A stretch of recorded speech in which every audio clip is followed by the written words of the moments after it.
So thank you so much for coming and letting me interview you today, Rod. That's good, Sam.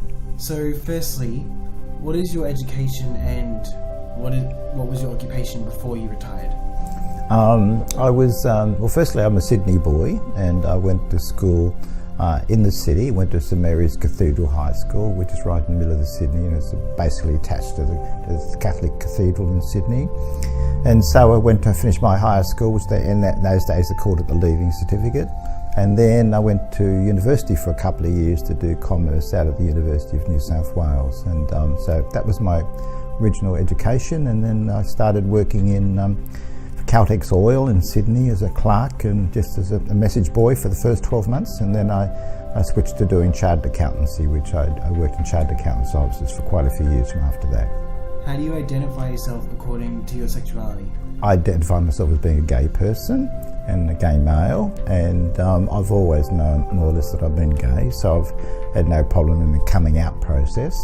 So did being gay affect your jobs? I think, well, it's a good question actually, because I know that as it would of a lot of people, that you didn't come out as being an openly gay person especially when you're working in, a professional and conservative profession like chartered accountancy, and so you didn't make any waves about being gay in a fairly conservative firm. So you didn't come out at all to your workplace? No, I didn't. No. In saying that, you could live a sort of a double life anyhow, because in Sydney at the time they had probably about 7 or 8 gay bars and things like that, so you could always go up after work and go off to a bar and have a drink with sort of your compatriots and your other gay men that you might have met somewhere as well, so that there's plenty of opportunities to live a life apart from your work, and it wasn't ever a problem at work. You wouldn't need to make a statement about it and things like that. And I don't think that you really looked at it to see how that it might have affected your career, but it's the sort of a thing that you avoided. So you kept your playtime well apart from your work time. Yeah. So you grew up in Sydney? Yes. Mm-hmm. And when did you move to the Sunshine Coast? So at the end of about 1999, I thought it was time to make a move. So we come up here and stayed with a friend up at Sunrise Beach for quite a few times, and he was a travel agent, and I looked around for something to do. So at the end of 99, I just decided to put the place on the market and then to move up here. And can I just ask, in the 70s, mm-hmm. wasn't being gay considered really bad? So how come gay clubs and stuff were allowed to be open, and working in the middle of Sydney? Well, when you say it was not a good thing to be gay in the 1970s, I think it was an era when this was pre-AIDS, remember, before AIDS sort of really hit at the end of the 70s, early 80s. And everybody was very much out. It was sort of a pretty promiscuous age in Sydney where lots of things went down. The clubs that developed there were quite a variety of clubs that from all sort of perceptions and facilities and things, So we got involved in running a gay club back in the early 70s. There's 2 of them in King's Cross, and eventually we moved to Oxford Street about 1976 it was, and we opened a big gay club called Patches then at the time. It was probably the biggest club in Sydney, and it was probably the most successful club in all of Sydney at the time. It was a sort of a celebrity club, so that whenever the pop stars are in town, whether it be Elton John or Lisa Minnelli or Peter Allen or Rod Stewart and all those people, they would sort of all come to the club as well. So our club that we had, the big club Patches, it wasn't a sex on venue place and things like that, but there were plenty of other places that were. So there were the saunas, and there were the clubs with back rooms, and there was all sorts of other opportunities for people. So it was a very openly sexual time in Sydney. And then of course, Sydney being Sydney, attracted, young gay people like yourself who may have lived in country town, weren't able to, enjoy their own sexuality and things like that, or can't be comfortable with it. they all drifted into Sydney in those early 70 years to live so that they could sort of be gay and open about it, everything like that too. So what decade did you grow up in your teenage years? Yeah, it would have been in the, I finished school in the end of 57, 58, so so it was my, through my teenage years, I sort of would have been sort of in the early 50s and things like that, right through that school year and all that sort of thing, yeah. Okay. What were your teenage years like, going to school and having friends and being gay in the 50s? Yeah, in the 50s and things, yeah. Well, it was not really a huge issue. I had a couple of other boyfriends at school, but I had girlfriends at school at the same time. So, it wasn't the thing that it was just purely me having, a gay relationship with boys or people my own age. But when you were living in the suburbs and things like that, and you go to the bars in the city after work, you tend to meet lots of other gay men and things like that, and they'd invite you to parties. And it was a time in Sydney where life didn't revolve then around the bars and the clubs because there weren't so many. The life then evolved around people having private parties and things like that. So it was a whole different lifestyle of being gay then. Yeah, that was so it was one of those eras in Sydney where they had plenty of choices to meet other people, even people your own age. And when you said that you had some girlfriends in high school, was that to cover up that you were gay, or? No, I just think it's one of those things at school where you're almost expected to have a girlfriend. There are plenty of things you need to go to at school, as you probably know yourself, Sam. I think you need to go to a function and your dancing partner, and you learn to dance. There was a girls' school adjacent to us, so that you'd go to go to the school balls or the end of the year proms and all that sort of thing. And so I dated a couple of different girls, but nothing terribly serious, and certainly not sexual to an extent. Yeah, it was one of those things, but it didn't faze me at all. But you just soon realise your attraction is to you guys your own age and things like that. So yeah. Okay. So when did you realise that you were gay? Well, I think probably when I was at school. When I first found that my attraction to guys my own age was more than I was to girls. So and I think that even at primary school to a certain extent, when we went to a nun school in primary school, they had like 50 or 60 people to a class in those years. So you'd have to, I know, can't imagine that now, can you? No. But I know, but you'd have to sit two to a desk, and and the crowd, the poor nuns they'd brought out from Ireland trying to teach you in these crowded, unair conditioned schoolrooms and things like that.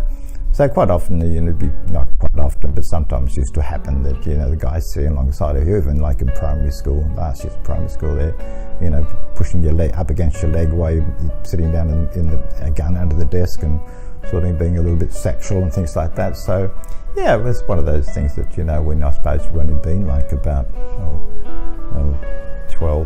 11, 12, 13 or something like that. So I probably realised then that I used to get horny like anybody else that does at that age, I suppose, whether it's a gay tendency or whether it's just a sexual tendency. I think that's pretty normal for young people. Yeah, so, yeah. So at about 11, 12, yeah. Mm-hmm. Yeah. So when did you come out to your family and friends? Well, I didn't leave home till I was 21, 22. And then it was then that I met my partner's name was Kerry, and we'd already been dating for about 12, 18 months or something before that. And that's when we used to go away camping and doing all that sort of thing and having weekends away with each other. And then we decided at one stage that we might try to live together. So I suppose I was 22, and then I remember telling my father that Kerry and I were going to get a flat together at Cogra, and my father wasn't very happy about it at all, Well, I think my mother accepted it. My father was he was the dominant person in the parental arrangements, and yes, but he said, I was the oldest son as well, so there was but my father, he said, you can't go and live with that man. When you leave home, you have to get married, and you're at home you do get married, and of course and so he just said, once you walk out that door with that fella, you're never coming back again. So he put put the cod wash on me to sort of say, so he never accepted it. Well, he did eventually accept it, but my mother was all right about it, Would there be any differences between Sydney and here, do you think? Lots. Well, my observations about coming up here, like I came up here, at the end of 99, and really by the year 2000, that's when I opened my resort business up at Bridge in there, Horizons. And when I first came here, there was quite a good, strong gay community. There used to be a thing called Buddies, which had up at Butterham at the hotel there, they had a dance once a month, and the guys that organised that, and prior to that, there was always Noosa was always a fairly, not a gay destination, but it was a place where a lot of gay people went on holidays, and particularly after Mardi Gras and stuff like that. It was always places where people, it was always, it was upmarket and appeals to the upper market type crowd in Sydney. They always like coming to Noosa. And a lot of people had holiday houses up here as well. But trying to compare, as your question was to compare the Sydney scene and this scene. Sydney was a mecca for everybody from all the parts of all over New South Wales to Australia for that matter, but other cities developed their own gay culture and things like that, Melbourne and Adelaide, but Sydney was always at first, And so the community up here sort of was a bit insular, I thought, to start with, but at one stage there they'd hire out whole jumbos to bring people in. So there was always that overseas element that were looking for somewhere to go after Mardi Gras.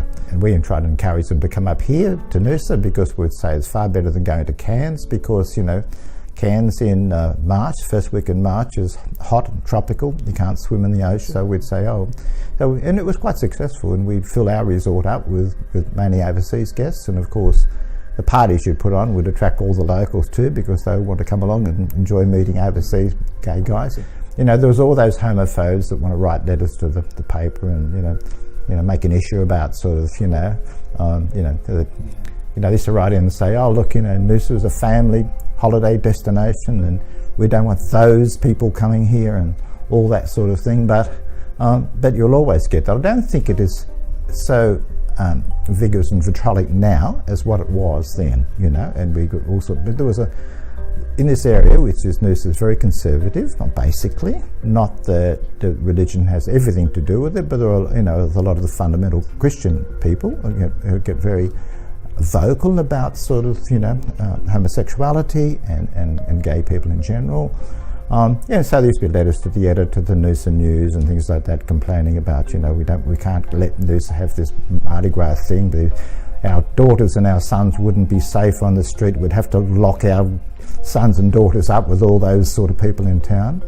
But, to his credit, Bob Abbott was the mayor of Noosa at the time. And Bob, he answered those critics, to his credit. And he said, look, Noosa is welcoming of everybody, no matter what religion or sexuality or political persuasion or diversity you are, welcome, and we welcome every here. And he put down all those critics. So that was good for us, and it was good for us. You think, well, he's the mayor of the town, sticking up for us being, gay and having an event. So I think it's not as difficult now as the Rainbow Festival and the Pride thing Monday proves. There isn't that angst in the town about it now, and I think people, the vocal minority of prejudiced people, I don't think, there's plenty of people who aren't afraid to answer letters to the editor in the paper, where people before wouldn't put their name into a letter to criticise those people who were, so yeah. So you're just saying that Sydney was a lot more open, basically? Yeah, the city of Sydney was, like in the CBD or around Oxford Street, and it was most of the things were around King's Cross before they moved to it. Sydney is very much more accepting. Keep in mind the history of Sydney. The Sydney it was a convict town, and it had a history of not deviousness, but the rum core and the criminality of the city was all well established from the time that it was a convict settlement, and so it's been more permissive of things, where Adelaide particularly, and Melbourne a bit more conservative as cities, and Sydney's always been permissive of all things, you know, whether it had been like after the Vietnam War, when, you know, tens of thousands of American soldiers come here for their rest and recreation, when at that particular time, when, you know, that's when the sex trade and the brothels and things all become, you know, quite busy, and of course they're all, you know, sort of under the watchful eye of the police and other, you know, corrupt elements and things at the particular time. So Sydney's always been permissive. You know, the city has itself, you know, the whole of Sydney maybe not, but certainly around the entertainment areas of Sydney have been, yeah. Yeah, and Noosa was like it's still a bit behind in the, like, sense of equality? Yes. Well, it's in a different sort of a way. I don't think you really can't compare it. You can't compare, it's not like apples and apples, you know, it's a whole different thing. You know, you're talking about Noosa of all places, I think has always been a little bit more accepting, particularly being a tourist environment like it is here, you know.